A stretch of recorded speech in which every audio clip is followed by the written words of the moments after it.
I'm getting ready. I'm steady. Hopefully I'm live. Take this out of my pocket because it's annoying me.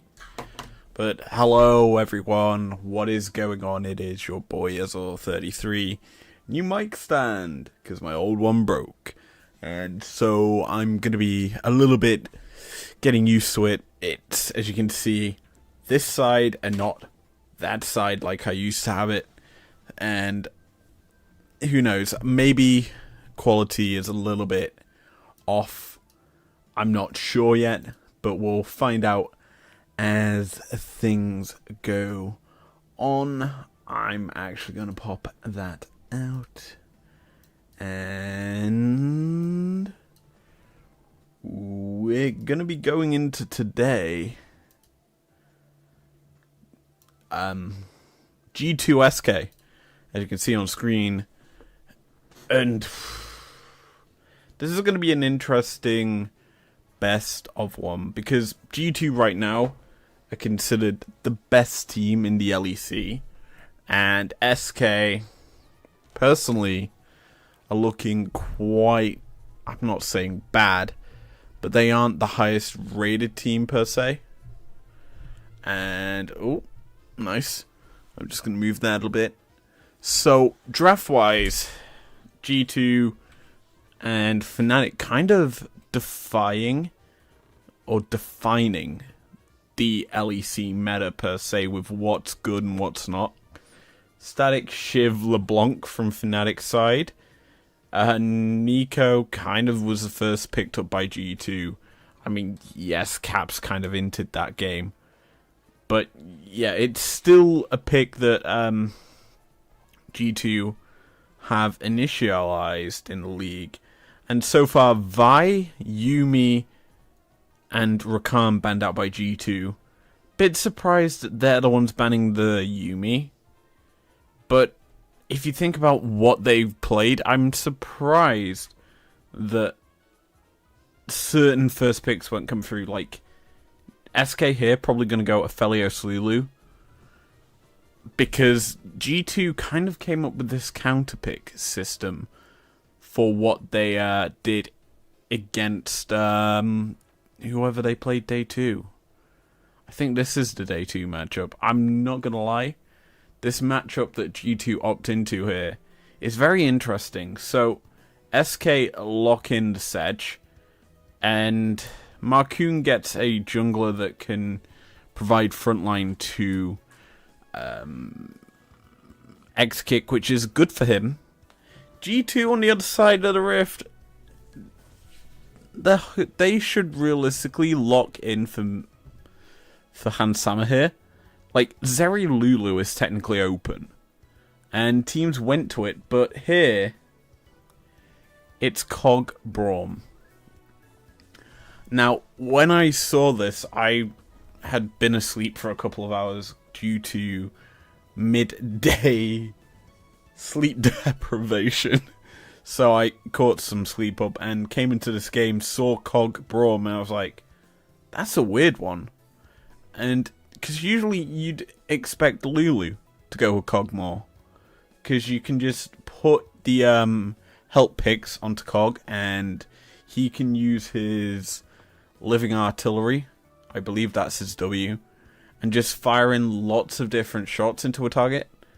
But now with Braum, it's interesting because you put the Q down from Braum onto a target, and because Cog can just get a concussive blow pretty much immediately, I believe his Q actually, I'm now thinking about it for Braum, is Frostbite? Someone like that. I'm probably going to have to Google that on my phone.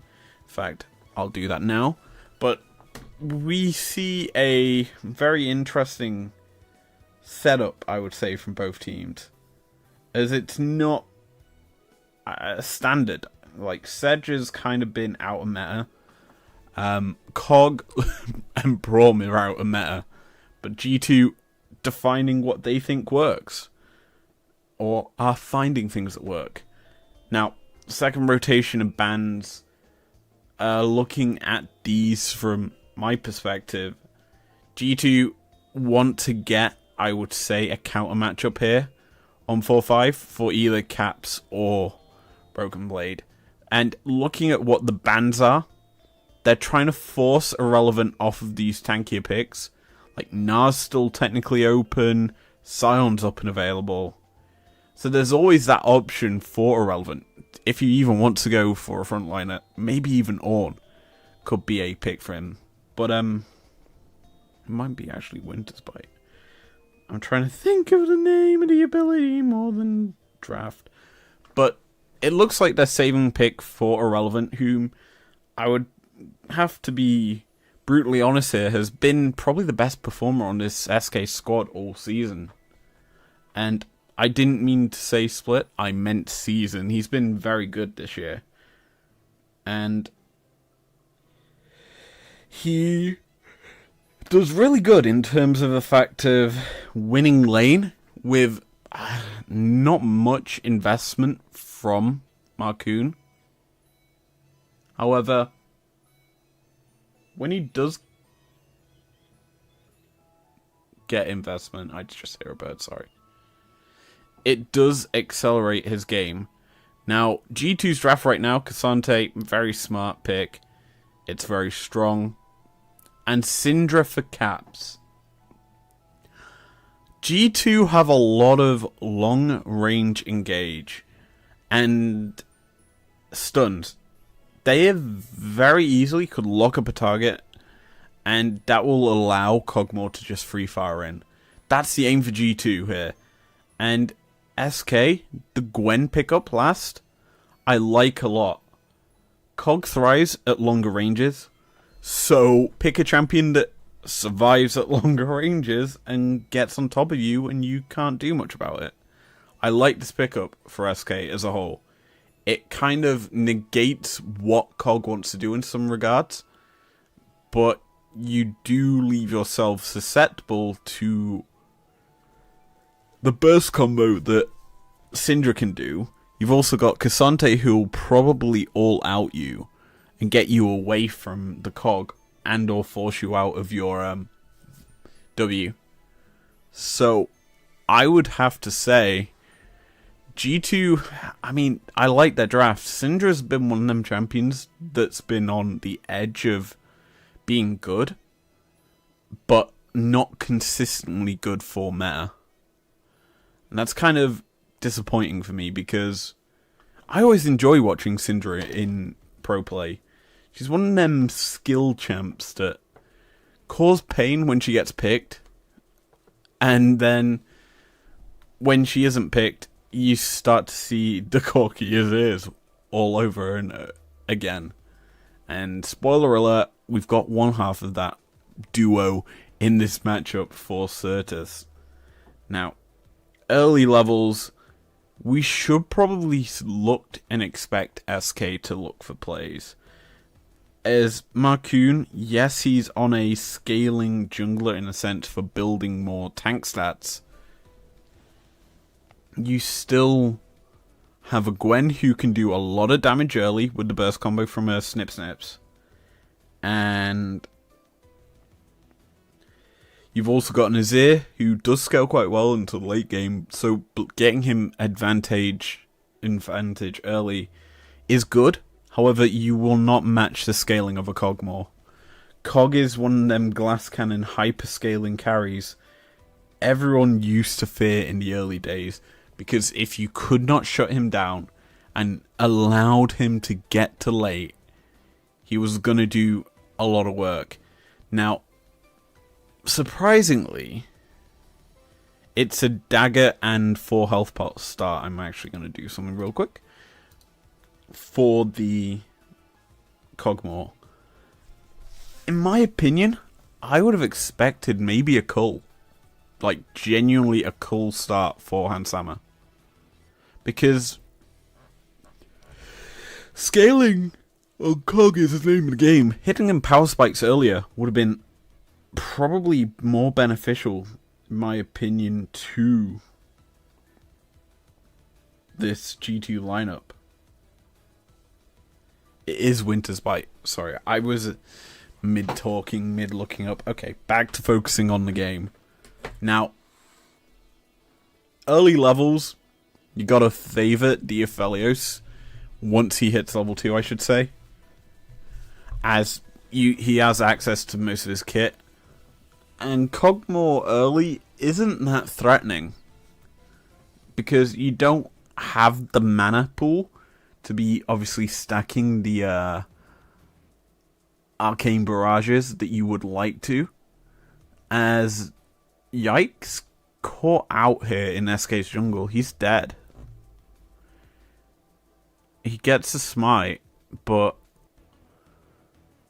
maybe not. He has level 2 flash. Oh, he's dead now. It's just a call, not a comeback.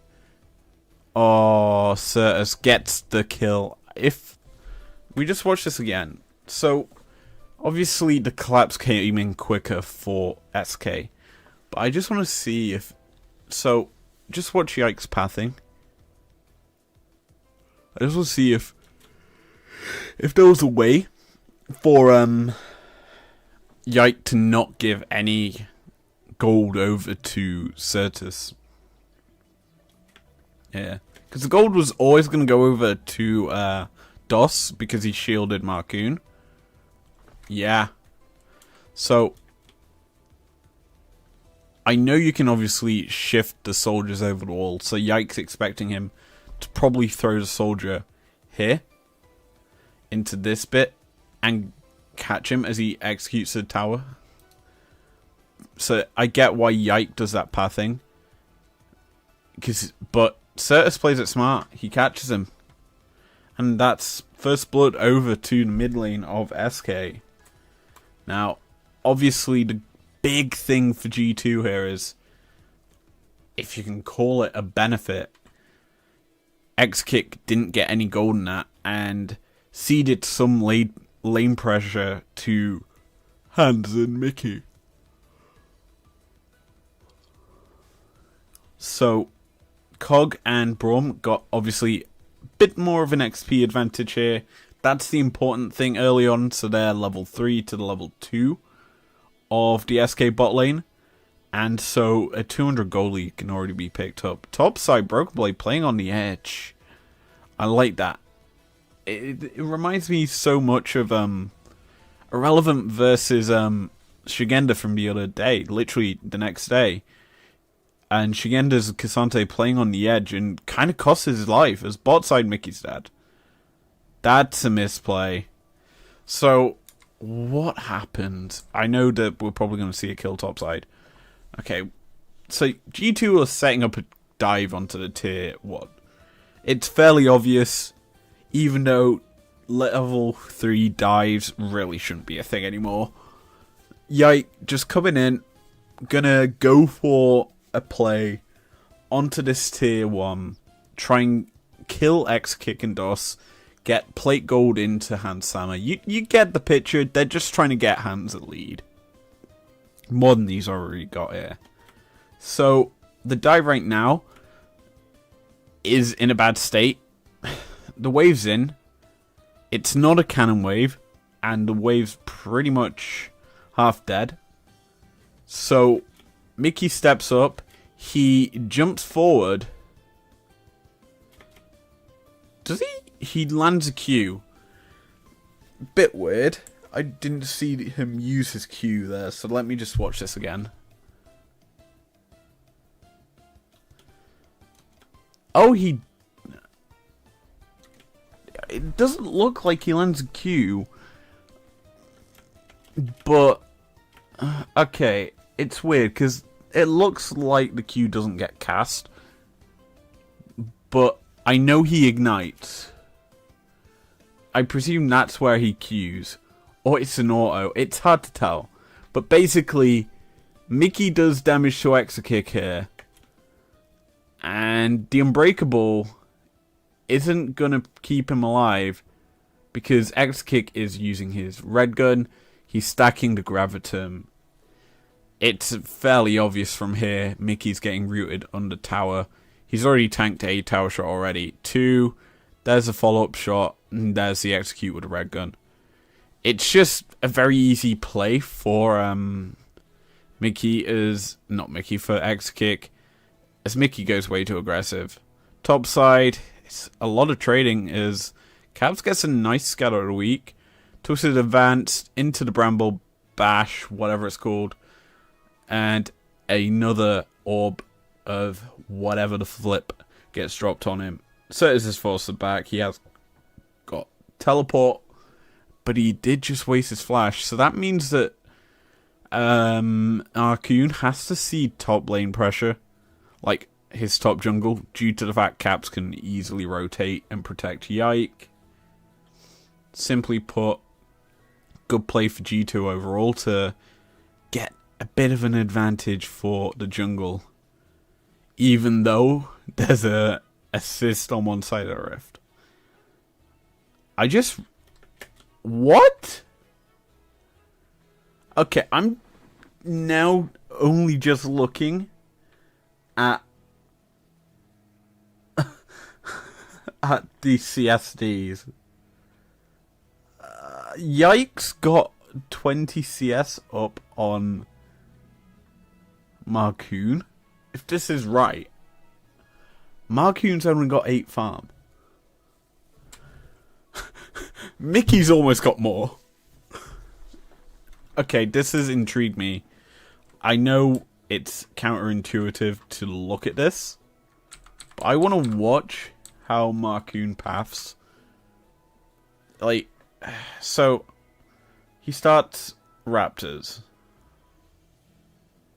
Okay. He's probably going to clear all them.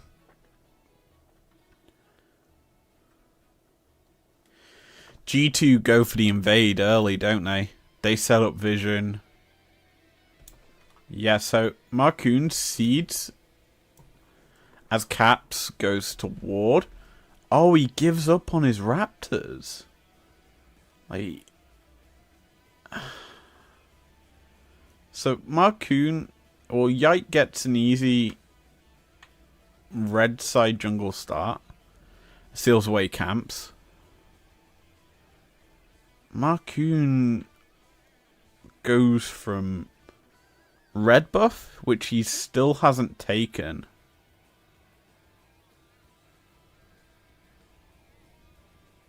He's still taking red buff. It's slow. Clearly he wanted to start on his Raptors, so he misses that out. He misses his Raptors out. Why? I presume he's hunting Yike. So he's hunting for the kill. That's fair. And we know the outcome of that. A kill goes over to SK.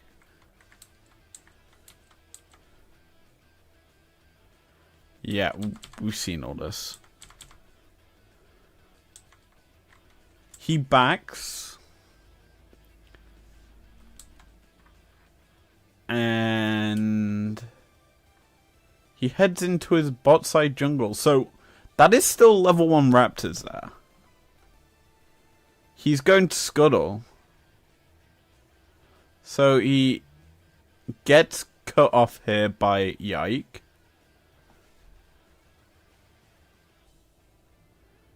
And he checks. He's now covering his bot lane. Mickey dies for it. So he's just shadowing lane. And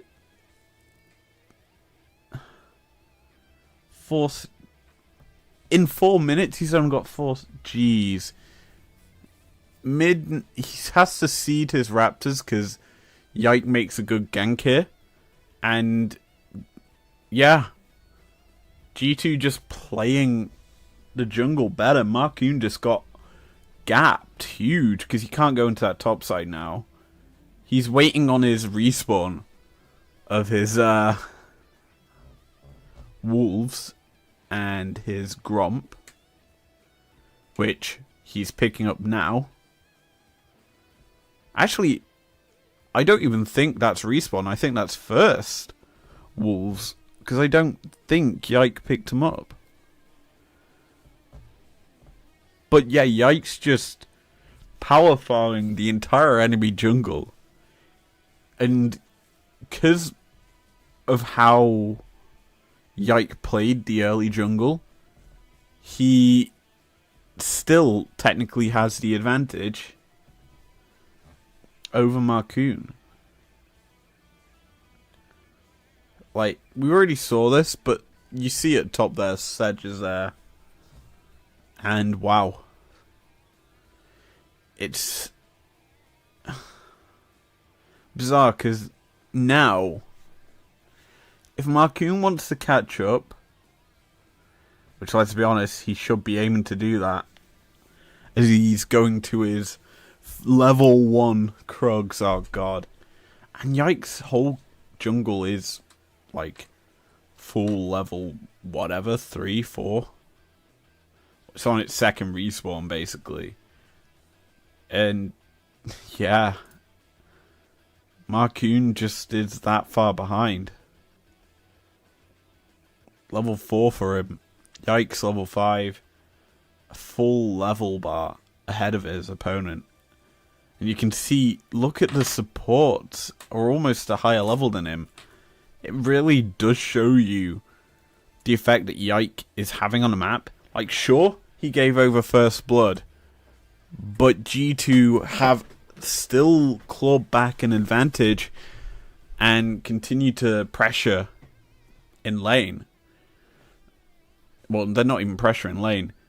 Because of the fact Yike has been so proactive in the jungle, he's just been able to power farm ahead of his opponent. And Marcoon he's fallen behind even more CS now, because Yike's just clearing on respawn. Now he's got his first back, Blasting Wand and Giant Spell. It does mean he technically can go either look for a gank mid, punish the flashless Azir, or go bot side and get Hans Sammer, a bit more of an advantageous lane that's harder for Exokick and DOS to play around, because obviously Skullcrab bot side spawning, it should be a free and easy pickup because he has Smite. He might not even use it, he just gets clear it free. Marcoon's too focused on power farming, and because of that, Yike now, because he's got the extra speed from that, just invades. He sees that 2 buffs are up, and look, his bot lane's come up to protect him, so he can steal this away. It's just so dirty what G2 are doing. They're playing a jungle advantageous game for basically free. And you can see SK want to fight this, but that sapling reveals as Twisted Advance over the wall. Sure, Yike's going way too aggressive here. In fact, he's pretty much dead because Certus is here. He flashes way too late. Like, honestly, if we watch this all the way back here, there's no escape tools for Yike other than his flash if he goes in. Because you think about it, if he goes in on DOS, he's getting polymorphed. If he goes in on Marcoon, he's getting dashed either over the wall, like we see, and polymorphed. So I think this is a bit of a over-aggressive play, even though Yike knows he's got massive lead on his opponent. So yeah, Sedge isn't even taking that much damage. But like, in my opinion, because Sedge queued over the wall here, there's no like way for Marcoon to go back over unless he flashes, which probably would in order to set up a kill for Certus regardless. But you'd still, if you're Yike, if you flash here, you got Hans and Mickey to kind of protect, but they're backing up because they realise Yike's gone way too far. So I understand why what Yike is doing. He's trying to play a sacrificial lamb play. But that seems wasted. The flash over is very much a wasted play. And so it's just a bit of overconfidence from G2 here, which I'm glad that they're playing with a lot of confidence, considering we need that if we go to international events. And let's be honest, G2 we kind of want at the international events, considering how well they've been playing. But yeah, let's take stock of items right now. Surprisingly, I would have expected a cull in the bot lane, but we haven't got one. Mid lane, because Certus gave up lane pressure, Caps is able to get a plate, and probably going to get a decent back here. This we've already discussed quite heavily, but yeah, it's just over-aggression. Not much more needs to be said. I mean, it does look very good for G2 if Hans is free-firing in onto Marcoon, but no. The War Pig is still quite tanky, even if she only has one item. Well, not even one item, some components. Now that we take a look at the map, because top lane is a winning matchup for SK, as Irrelevant seems to be doing against most tops, it's a free and easy herald to SK. However, they do cede some turret plates to G2, as Caps got one in the mid lane, and Broken Blade got one in top.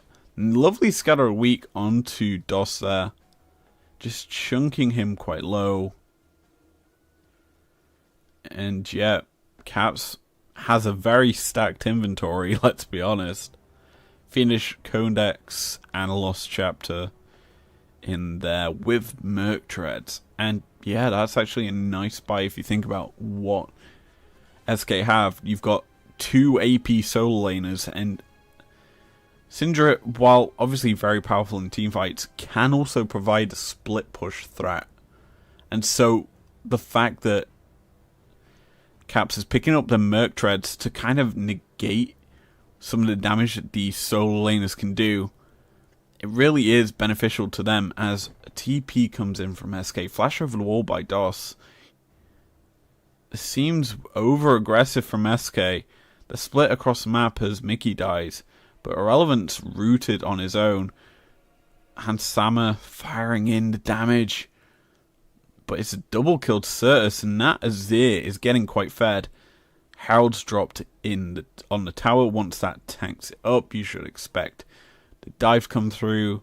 Certus tanks that one up, and Irrelevant picks up the kill. Very clean overall from SK right now. Sitting at 6-0, and the advantage that Yike has picked up for himself isn't mattering at all, as it's down to 100 gold in advantage to him. But that's all well and good to say. You have to look at the rest of the map right now. It's a 4-0 Azir, who just does a lot of damage and scales quite heavily. That being said, G2 pick up the first Drake of the game. They're looking to get some scaling with the Soul as a win condition for them. But top half of the fight, Certus uses his ultimate on Mickey, which is quite surprising. Because Mickey was isolated, Certus wasn't taking any other damage, so yeah, a bit surprised there, because obviously he could have slid and glid and ulted away with the Shreema Shuffle some other targets that G2 have. Now, back to taking stock of items. Riftmaker picked up for Gwen, along with 3 other completed items for SK. Only the supports without one. Whereas on G2, Caps is needing that big old Ludens, as well as Rageblade for Hansama, which he's just picked up. Nice pickup overall for him. That's going to make that AP damage from the ultimate tick a little bit harder, as well as the fact that you're able to just get so many autos out. And this is sort of the reason why you go for a support like Braum or Lulu on Kog'Maw, because with a Rage Blade, the stacks of damage that can be fired out in like a second is so huge that you just can just through a target. No, that was not me attempting to be a vibrator. That was just a rat-tat-tat-tat. Don't know why I made that joke. Anyway, back into game we go. 1:52 until Herald. 1:50 until the Drake. And obviously, if you're G2, that's a miss on the Glacial Prism from Sedge's Cassante. Gets snipped down. Solo Bola over to Irrelevant. The Riftmaker doing work, sustaining through the damage that Cassante can do in the all-out state. Bit of a surprise as Caps. No, he's not going to get him. He's just going to get damage onto it. Here. Top, he's actually got Ludens. Not Ludens, Liandry's on the Syndra. I'm a bit shocked because I always thought blasting one built into Liandry's. I'm clearly used to playing too much TFT. Anyway, it's Liandry's picked up for Caps. It's a bit surprising, because Liandry's obviously offers tick damage, whereas Ludens offers the burst. And in my opinion, in this sort of game, you would probably want the burst damage. You think about it like this. Lulu's Wild Growth can buff up a target and keep him alive, but if your burst is that quick, it makes it hard to Wild Growth a target, you know? So having the Ludens would offer a bit more, in my opinion, to G2. However, what we're seeing right now is the Liandry's doing a lot of damage down onto X-Kick in just a single W.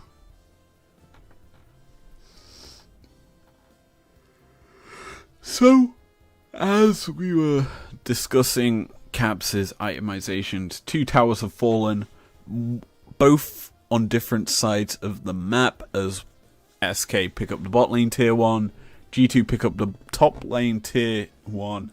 And that's the thing about top lane tier 1. You can go into Herald, whereas your opponent pick up a Drake, going to be a Cloud 1 and that.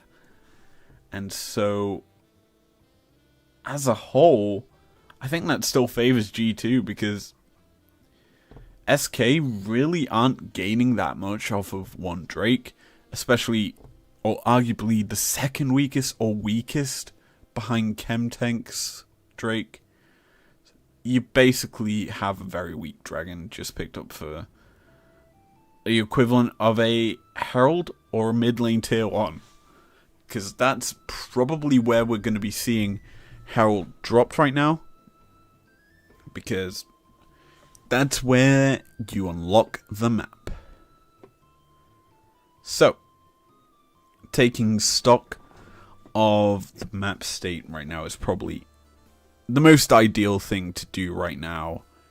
G2 are behind 1.8k, if we want to be accurate. And that is quite a bit of a difference, considering the fact that they want to kind of scale up a little bit, as that's going to be Braum ult. Lovely shield there from Braum to stop the Aphelios ult coming through. Cleanse out by X-Kick. But he does have a lot of chakrams that he's just going to throw away. That would have been probably a bad fight if G2 took it, all things considered. And so it's just going to be a trade of ultis, as well as a few summoners on SK's side of a Rift. Down to the bot side, Irrelevant forced back off the wave. as Yike shows his face down there. And so G2 are, what I would say, trying to right the ship. They're trying to stabilize. And so I'd expect to see Caps coming mid and like a brute force 4-man mid to get the Herald in as the second, or Drake possibilities could be picked up for G2 in 2 minutes 30. That's probably when we'll start to see G2 set up for a play. Herald mid, if not slightly before that, because I think it'll time out by then, as all out comes out from Cassante. Again, it's the same trade. He doesn't win it.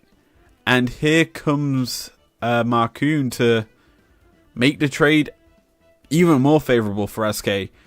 That being said, because SK committed multiple members bot side, G2 get the crash in, get the mid lane tier 1. So in the end, you trade a Cassante's life for a mid lane tier 1 and pressure in this top half of the map.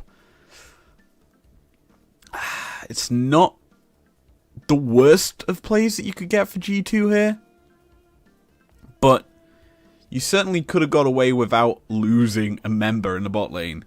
However, Yike is behind. Twisted advances a possibility as the Nature's Grasp comes through. Lovely flash behind. Hansama's just free firing. Glacial Prism's way too late out from the Marcoon, but it's going to be a trade of kills back as it's a 1-for-1. Make it a 2-for-1 as it's here picks up a second. 3-for-1. 4-for-1.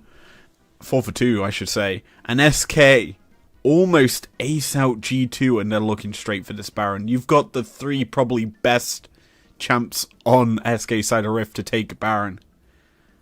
And G2 might have literally just given the game over to SK after this one play. So we watch it again. Braum gets caught out. He's trading into... So this is the interesting bit for me. So Surge uses the Q forward into Braum. Gets her Aftershock procced. Meaning she's going to lose a lot of resistance. And yeah, so there you go. You see it. It's used. Also her passive gets procced. So she's forced to flash to get away. But G2 are like, why would we focus Surge? That's a bad choice. As the Nature's Grasp comes through, it's aimed at mainly Certus, you would say, but it's definitely going to hit the bot lane of SK. So DOS tanks it up because X-Kick does not have cleanse, so he would have been rooted and killed. But he still manages to get tagged by it. So it's a double root onto the SK bot side map. And what I'm expecting to happen here is Yike's going to flash here, which he does. Boop. And he's going to try and Q him. He's trying to knock them into Hansama to easily rat-a-tat-tat them down with a Rage Blade. And DOS ults X-Kick to keep him alive, keep him even more healthier, as he essentially is killed. Pretty fair. Moonlight Vigil only hits Hansama here, who is, you look at the space he's got around him, pretty freely firing in. However, that ult from Marcoon, I said was late. It's actually very good, because now look at how G2 are set up. Yike is essentially going into 2 carries on his own. You've got Broken Blade collapsing in a bit late. And so, bear in mind, Exokick is buffed up by Lulu technically with the Wild Growth. He's just free firing in with his red gun. Gets the execute off, and yeah. Now, G2 are very, very split. Caps is here. He's just there because he TP's in. like literally the exact same time Irrelevant does. And you think, is that TP placement any good for Caps? And you think, well, he can get onto Exakick, but you are putting yourself in the middle of SK. Because look, Exakick gets in here, Marcoon's right next to him, the TP is going to come in from the same time as Caps. So he's going to be in the middle of 3 members as soon as he comes through. Forced to flash immediately into a Q from Marcoon. And yeah, Caps is dead on arrival. Mickey also dies.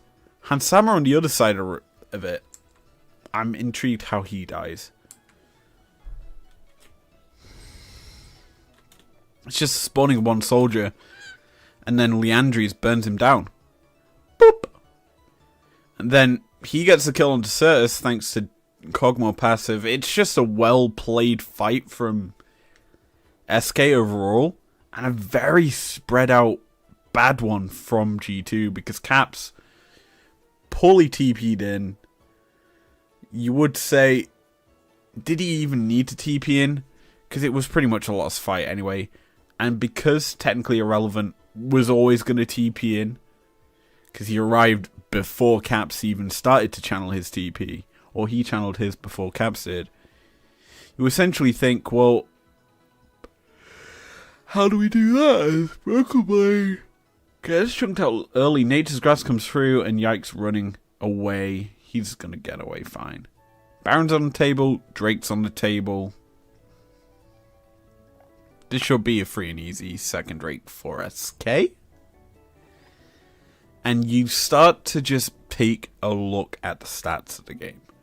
2 kills to G2, 12 to SK. They're knocking on the doors of G2's base with this Baron. Because they're going to get a lot of standing gold. As that's a lovely scatter a week. That's a lot of lockup. So, is dead. That's a huge shutdown. It is traded back. But we need to just see how he gets caught. So, you look at the gold diff I was starting to talk about. 40k to SK. 36 to G2. So it's only a 4k gold diff. And somehow bot lane, Kog'Maw is ahead in gold. Even so, though there's 5 more assists on Aphelios. Hans Sammer is a beast, let's be honest. He's somehow managed to get a bit of an advantage in a lane that he shouldn't be getting an advantage in. But, simply put, right now, G2 still can fight you on fairly even ground. And I think SK misjudged that fact. As Certus just steps up into the scatter of the week, he gets hit by an orb being spawned on him, the scatter orb. So he's going to be stunned on top of it. And I think it's also a thrown forward orb, so a W. Into an arcane barrage. That hits. It's a lovely glacial fissure out from Mickey as well. Stopping him as he's trying to shuffle away. A second arcane barrage. And the unleashed power from Syndra, yeah. It's just a clean combo from G2's mid and AD, and technically Mickey as well to set it up.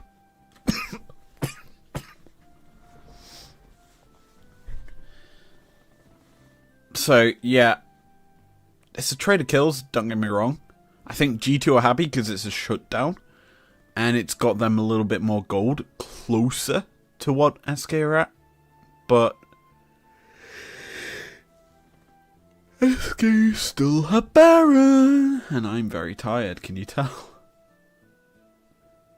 So yeah. Baron is dissipating in 40 seconds. Nothing really on the map till the next Drake. So probably just going to see some laning. Like, standardize, push-pull in lanes. Nothing more, nothing less. And even though there's a literal 10 kill difference in this game, the gold still is very even. And you have to commend G2's laning phase for that. The fact that they've been able to pick up CSDs across 4 of their players. I mean, technically, DOS's champion doesn't farm, but Caps, lovely dodge out on the Glacial Prism. And yeah, simple as that. G2 gonna get a mid lane, a bot lane tier 1. Trade it probably for the top lane tier 2 is irrelevant. Lovely needlework there. He's probably gonna die still. And Kog'Maw gets another shutdown. That's 2 shutdowns in 2 minutes for Hansama. And Marcoon, you're dead. Just broken blade things on a Cassante. Able to pick that one up. And now, if you're SK, you're probably going to be worrying a little bit because Hansama has a 1k gold lead over X-Kick. And he's able to pick up kills. He's building whatever it's called. I forget what it is. It's not Trinity Force, even though it has the same component. What is he building? I forget it. I don't remember item builds too much. Can you tell? Anyway, we watch this play again. It's just Caps realizing he can step up, scatter the weak, or burst out irrelevant. Expecting he can get away with it because he has stopwatch. He technically does because the kill goes over to Hansama, but it's still a trade, 1 for 1. Then it's this top lane pick for Broken Blade, just able to wall out Marcoon so he's unable to escape and put him in a situation that's pretty bad. Now, we are a minute out from the Baron. We're also a minute 30 from the Ocean Drake. This is where, if you're G2, you probably look at going for the Baron yourselves here. Because, I mean, technically Soul Point is a big thing for SK. But it's still not Soul. So, you can give it up still, technically. And try and get more advantage into this Kog'Maw. As this play, yet again, is what SK are going for. Once again, putting a Zir turret in mid. Just trying to force and pressurize this mid lane tier 2. It's so close to falling, don't get me wrong. But I think this is a bad play. I mean, you are trapping G2 back here. So they can't go for a play. But I think the turret's been placed way too early. If you think about it, SK should be setting up the turret now. And you look at the health bar right now, it's so low, it doesn't really matter. As TP comes through for irrelevant, he's in the middle of 5. He's just dead. That's a yikes moment. So, how does he get caught? So, I get why he TP's in. So, how does this kick off? So, Kog'Maw has put his spray down, and X-Kick's walking straight through it. Yeah, that's obvious. It's a slow target. You hit your Arcane Barrage as well. Cassante goes forward, and he knocks back. Yeah. Glacial Fissure gets flashed away. That's all the sums out from Certus. And now Marcoon's like thinking, oh great, I have to protect my solo laner. Try and get him out from the play. As same thing for Irrelevant, because Marcoon is going forward, and then he's like, oh no, that's 5 members of G2, my bot lane's also backing away. We can't fight that. Nature's Grass comes out as well from Yike, so it's kind of dissuading SK from going in. So Irrelevant kind of is a sacrifice, all things considered, because look where he's just gonna land right in the middle of all G2. He dead. He's in a bounce house. He's not even able to press any of his abilities.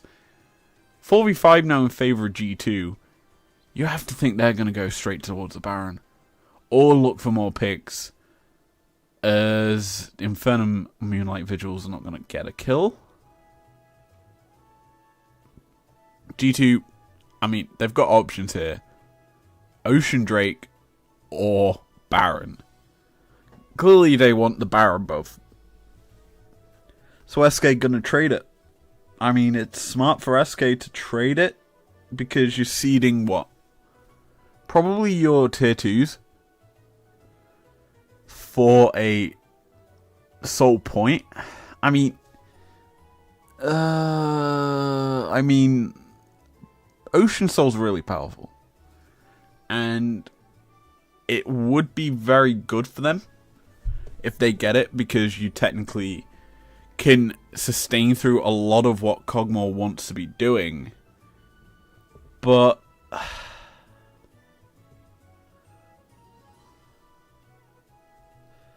is it wise giving this much gold over to Ansama, who's building up his GA? Has got himself a stopwatch as well. I think it's a bit of a misplay from SK. I mean, you couldn't fight G2 in that situation, because you would just get absolutely wiped by Cog, because you have no way to sweep him into your team. No way. It wasn't even Certus that died. It was irrelevant. So you would lose a lot of damage, actually. Yeah. Probably one of your most fed members died. So yeah, it makes sense that SK didn't fight. But, I mean, you still could have tried for a 50-50 on the Baron. But they go for the guarantee of at least one objective. Sedge goes forward, but Mickey, lovely block overall.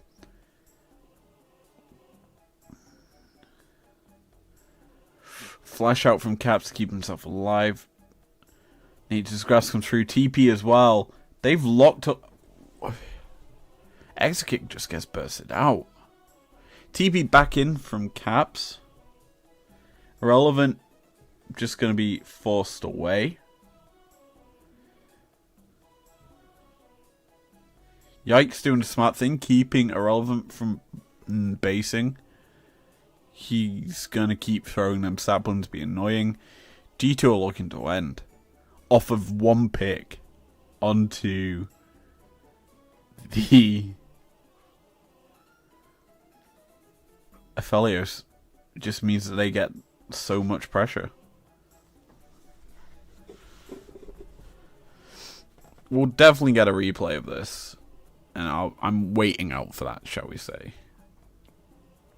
But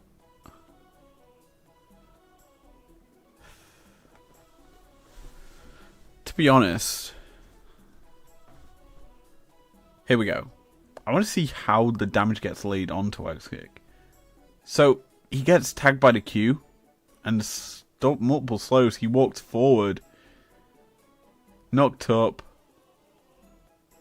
It's just 2 extra long range autos coming out from the Cog to just tag him and kill him. It's very well done, all things considered, by G2 to get the pick, but very bad position from Exekick. Like, I'm actually intrigued by why he stepped forward and not back. So, watch it. So he's here. Realistically, he's stepping forward. He's probably going to green gun the cannon. That's his aim. But he also chunks out Caps really low. Now Marcoon, I think, misplays it. Marcoon realistically should have tanked up this one, because then Exekick could have stepped back more. Instead, he steps forward and is trading into Mickey. That's a bad idea, and he gets just locked up in the air. It's just, I'd say, a misplay from Exekick more than anything. As well as Marcoon. In that regard, if we're going to blame people, but I don't like blaming them. It's small micro changes to positioning.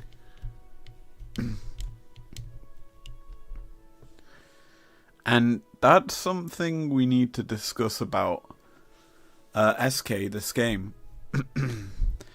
I don't think Marcoon has had the best of games, as it's been blatantly obvious by how I described his early game jungling. But like, I'm gonna pull my mic nearer to my face. I'm gonna be honest. I would have expected more from SK here. You were leading 14-3. G2 have clawed back 4 kills against you with no response. And that Cogmore is now very scary. You genuinely need to find and catch him out. Which is going to be hard because G2 are just grouping up together. 42 seconds on the next Drake, so if SK get it. But Baron's up in a minute 30. The more juicy prize, I would say, for G2.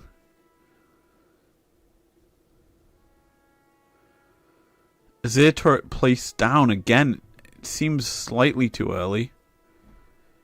But SK get pressure in mid.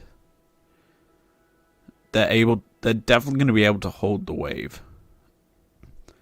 Now they're forced to try and step into the river where G2 was holding. Because that's going to be hard because saplings are very annoying.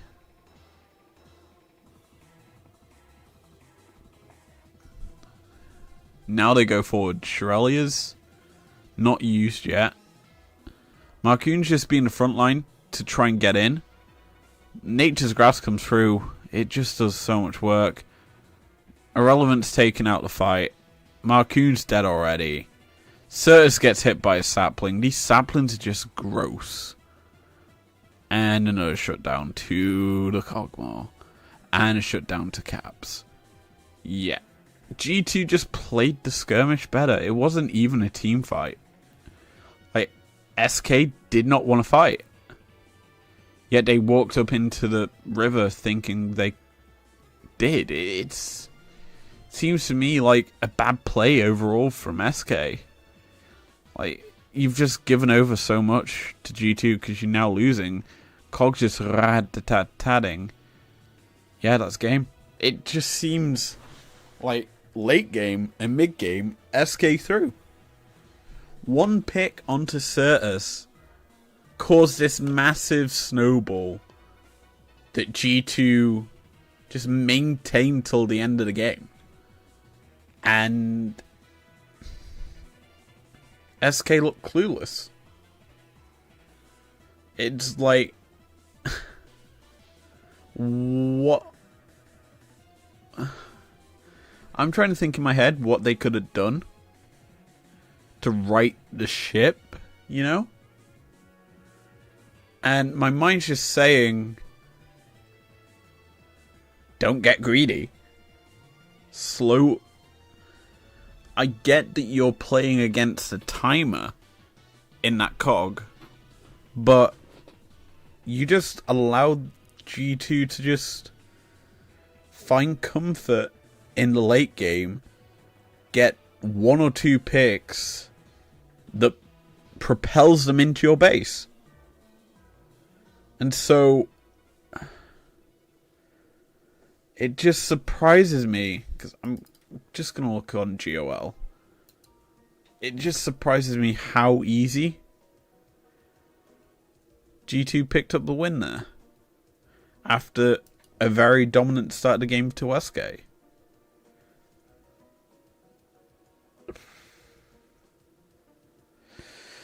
So we'll look at it. And that it tells you the story really. From 10 minutes to 29, SK controlled the game. And then slightly longer until they weren't. It seems like SK lost confidence after 24th minute. Like, you throw one kill over to him and G2 just somehow gained the control needed. And Jesus. Look at a CSD. So I remember when Yike hit 120 CS, I was looking at that, because obviously I do that because I pointed it out. And Markun was about 80 CS at that point. He only put on another 40 CS, whereas Flack put on another 80. Oh god. That just seemed... You don't notice it unless you watch for that kind of stuff. But, like, I think Flack had a good game. You could say he played very aggressive and put G2 in some deficits.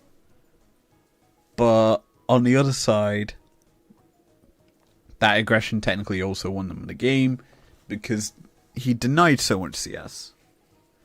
And you deny CS, it means you deny XP. You deny XP, you mean you deny levels.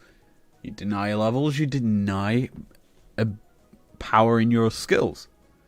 So Yike played a crucial part in this game, even if you don't realize it, you know? Denying your opposition jungler XP is such a ballsy move, considering you gave up first blood for it.